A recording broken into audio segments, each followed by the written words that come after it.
Ngayon, tapos na ang digmaan, makakauwi na din ako sa ating kaharian. Maraming salamat mga anak ko sa pagsalubong sa akin.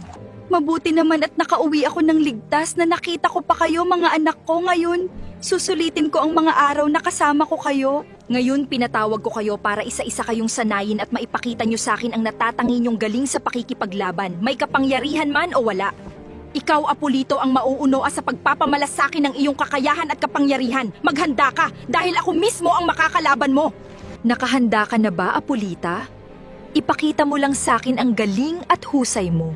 Opo, mahal na Reyna. Ngayon, humanda ka, galingan mo! Hindi ako papatalo sa'yo, mahal na Reyna. Ngayon, mas tikman mo ang lakas ko, Apolito! Ilalabas ko ang buong kapangyarihan ko. Ikaw naman ngayon, Apollo, galingan mo, ilabas mo ang makakaya mo. Masusunod po, mahal na Reyna. Humanda ka, Apollo! Tikman mo ang lakas ko! Hindi ako papatalo, mahal na Reyna. Magaling malakas ang iyong taglay na kapangyarihan, Apollo. Maraming salamat po, mahal na Reyna. Ikaw naman ngayon, Apolino, galingan mo anak ko. Sige po, mamam. Gagalingan ko po. Ibibigay mo lahat ng makataya mo, Apolino. Okay po, Mama, gagawin ko po. Mahusay, Apolino, nag-aawa mong makontrol ng maayos ang kapangyarihan mo. Mama, napagod po ako sa labanan natin.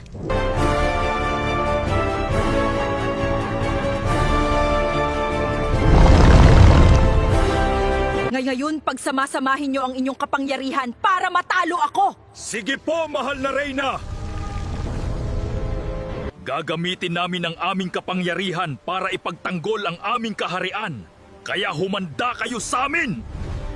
Ngayong tapos na ang ating pagsasanay, magpapahinga na tayo sa kaharian. Natutuwa ako at ang lalakas na ninyo! Bakit sila may kapangyarihan? Bakit ako wala? Wala ba kong silbi? Ampun ba ko? Paano na ko kung wala ako kapangyarihan?